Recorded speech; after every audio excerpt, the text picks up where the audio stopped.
अस्सलाम वालेकुम। कैसे हैं आप सब लोग? उम्मीद है खैरियत से होंगे। छठे रोज़े की सहरी की शुरुआत हो चुकी है और रमज़ान कितनी जल्दी गुज़र गया और गुज़र रहा है, गुज़र गया। अल्लाह ताला बस सबको तौफ़ीक दे। तो यहाँ छठे रोज़े की सहरी की तैयारी शुरू हो चुकी है। दूध मैंने उबलने रख दिया था क्योंकि मुझे फेनी और खजला बनाना था, जो कि बहुत ही ज़रूरी हो जाता है हमारे यहाँ आजकल। कुछ ठंडा ठंडा खाना, और उसके साथ ही मैंने सालन गरम कर लिया। और आज मैंने जो है वो उसके साथ रोटियां हैं, क्योंकि हमारे यहाँ बाज़ार से ही आती हैं सहरी में नान या ताफ़तान या इस तरह की कोई भी चीज़। तो बस यहाँ पे मैंने जो है ये दूध गर्म करके मैंने इसके अंदर खजले में और फेनी में मैंने इसको डाला है। और बस मैं सोच रही थी कि आज मुझे क्या क्या तैयारियां करनी है, क्योंकि ये सारे काम तो बहरहाल चलते रहते हैं। इससे तो आप अपनी जान नहीं छुड़ा सकते, और अल्लाह ताला सबको खैर आफियत के साथ, सेहत तंदुरुस्ती के साथ रखे। ये बड़े ऐसे मामलात होते हैं कि आपके माशाल्लाह माशाल्लाह जब घर में लोग होते हैं और सारी चीज़ें चल रही होती हैं, आप आस पास भी देख रहे होते हैं कि लोग रमज़ान को किस तरह से जो है वो भरपूर तरीके से जो है मनाते हैं। उसमें कहीं ना कहीं फेस्टिवल टच भी आ जाता है, और फिर हमारा अपना दीनी जो अंदाज़ है और वो सारी चीज़ें हैं वो भी उसको भी लेके चलते हैं। तो यहाँ मैंने सहरी लगा दी थी, और आज मैंने बाज़ार से चपातियाँ मंगा ली थी। और सालन क्योंकि ऐसा था कि उसके साथ चपाती ही अच्छी लगेगी, तो मैंने 12 चपातियाँ मंगवा ली और अपनी चाय बना ली थी, क्योंकि चाय के बगैर तो मेरी सहरी होती नहीं है। अपने लिए मैंने बना ली चाय। आज मुस्तफ़ा को भी चाय चाहिए थी क्योंकि वो पढ़ रहे थे, तो उन्होंने कहा मेरी चाय भी निकाल दें। तो बस हमने ये सहरी की, और सहरी के साथ साथ जो है मैं देख रही थी कि मुझे मैं अभी काम शुरू करूँ या मैं बाद में काम शुरू करूँ, क्योंकि ज़ाहिर है अफ्तार तो मुझे माशाल्लाह माशाल्लाह रोज़ ही भेजना होता है। तो बस मैं ये सोच रही थी, और फिर उसके बाद मैं अपना चाय का कप लेके बैठी सुकून से। और टाइम तो खैर काफ़ी था, लेकिन मैंने कहा चाय जो है मैं ज़रा सुकून से पी लूँ। आजकल दिन में तो ज़ाहिर है रोज़ा होता है, और चाय मुझे दिन में एक दफ़ा जो है बड़े सुकून से पीने की आदत है। तो 5 बज चुके थे, और बस मैंने कहा अभी तो 15-20 मिनट हैं। फिर मैंने ब्रश वगैरह किया, और फिर अपनी चाय वगैरह जो है वो पीने के बाद मतलब, और फिर उसके बाद मैंने नमाज़ वगैरह पढ़ी, और फिर मैं लेट गई। थोड़े से कुछ अस्कार थे वो किए, और उसके बाद फिर मैं लेट गई। अब मैं उठ चुकी हूँ, और ज़ोहर की नमाज़ पढ़ने के बाद जो है मेरी मेड भी आ चुकी थी, और उसने ये सारी चीज़ें मुझे करके दे दी थी।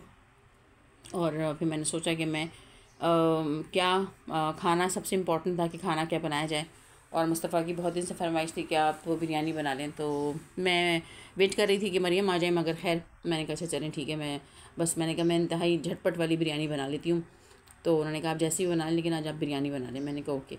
तो इसके साथ ज़ाहिर है मैं अपने पकौड़ों की और सब चीज़ की तैयारी कर रही थी। फिर मैंने गोश्त वगैरह निकाला, और मुझे सबसे ज़्यादा टेंशन ये थी कि मुझे अफ्तार भी जो भेजना है वो मैं उसका भी साथ साथ कर लूँ। और गैस ने तो हमेशा की तरह बहुत ही तंग किया हुआ था। और फिर मैंने इसको जो है अपने हॉट प्लेट पे मैंने शुरू किया कि मैं हॉट प्लेट पे मैं जो हूँ मैं चिकन का सालन जो है मैं इस पर बना लेती हूँ। और हमारे यहाँ जो है बिरयानी वो आलू के बगैर नहीं बनती है, बल्कि कोई भी बिरयानी नहीं बनती, बीफ भी नहीं बनती। और ये मैंने जल्दी जल्दी जो है मैंने मसाला बस डायरेक्ट डाला बगैर दही के, और दही वगैरह मैंने बाद में फेंट के डाला, और टमाटर वगैरह, क्योंकि मैंने कहा ये जल्दी से तैयार हो जाए सालन इसका। और मैंने पहले ही सोच लिया था कि ये बस बहुत जल्दी बनने वाली जो है ये बिरयानी है। और दही में मैंने टमाटर इस तरह से काट दिया था, और ये सारी चीज़ें साथ डाल के मैंने, और लहसुन अदरक मसाला और सब चीज़ें डाल के मैंने इसको ढक्कन इस पर लगा दिया था। तो बहुत अच्छी बनी। और ज़ाहिर है बिरयानी तो मेरा ख्याल है हर तरह की हो, बस आप चावलों में अगर रंग भी डाल दें और खुशबू डाल दें तो वो बिरयानी ही हो जाती है। और बस थोड़ा फिर मैंने किचन वगैरह क्लियर किया, काउंटर वगैरह हाथ के हाथ साफ़ हो जाए तो फिर बेहतर होता है।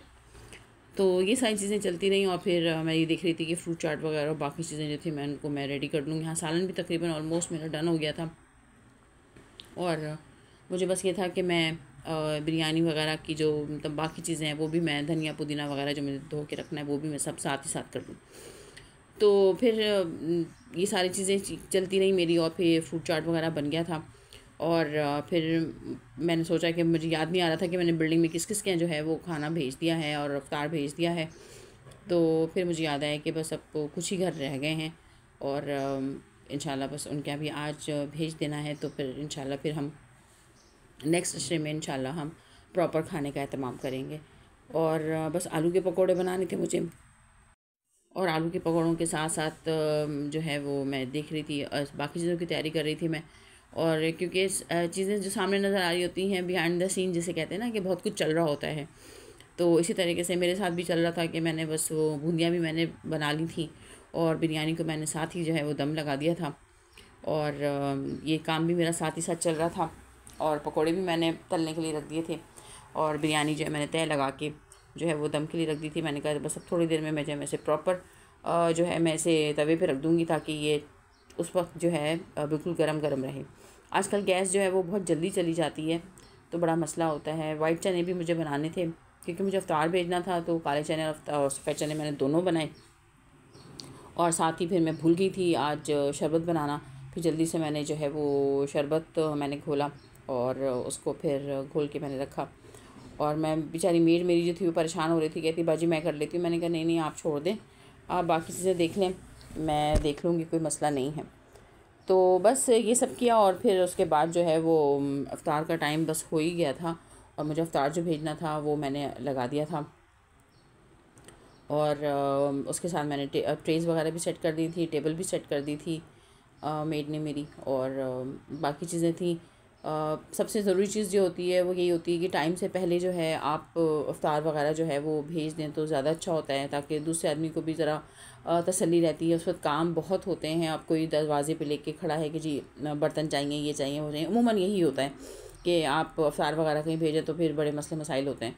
आपके घर से भी जिसको जाना होता है वो भी चिढ़ रहा होता है कि भाई बिल्कुल एंड टाइम है और आप इस वक्त जो है वो भेज रही हैं। और दूसरा ये कि जिसके घर भेजना होता है उसके घर में भी कुछ ना कुछ इमरजेंसी डिक्लेयर ही होती है, एंड बिल्कुल 5-6 मिनट जो आखिर के होते हैं, 10-15 मिनट। और मैं तो हमेशा से मेरी पूरी कोशिश होती है कि मैं यकसुई के साथ जो है मैं दुआ कर सकूँ उन आखिरी लम्हात में, जो हदीस से साबित है कि भाई आप उस वक्त की दुआ जो है वो कबूलियत की दर्जात पे पहुँचती है। तो यहाँ मैंने दोनों ट्रेज़ लगा दी थी और बस मुस्तफ़ा कहते थे कि आप जाके जो है इसको देकर आ जाएं और फिर हम जो है इफ्तार करेंगे इंशाल्लाह। तो बस यही सारी चीज़ें चलती रहेंगी और माशाल्लाह पूरे रमज़ान में। बाकी अब ये है कि अब मुझे टेलर के पास भी जाना है, मेरे और भी कुछ काम हैं, तो वो भी मैं आप लोगों के साथ शेयर करूँगी। उम्मीद है व्लॉग पसंद आया होगा। चैनल को लाइक कीजिए, सब्सक्राइब कीजिए और बेल आइकन का बटन दबाइए ताकि आप लोगों को नोटिफिकेशंस मिलते रहें। कमेंट करके ज़रूर बताया करें कि आप लोगों को कैसा लगता है, आप लोग कैसे रमज़ान मना रहे हैं और बाकी जो रमज़ान की इबादत हैं वो कैसे उनकी अदायगी कर रहे हैं। ये सुन के और पढ़ के भी अच्छा लगता है और लाइक भी कर दिया करें और शेयर भी कर दिया करें। तो अब हम मिलेंगे एक नई व्लॉग में कुछ नई बातों के साथ, कुछ नई चीज़ों के साथ। जुड़े रहिए। लिव विद इरम में।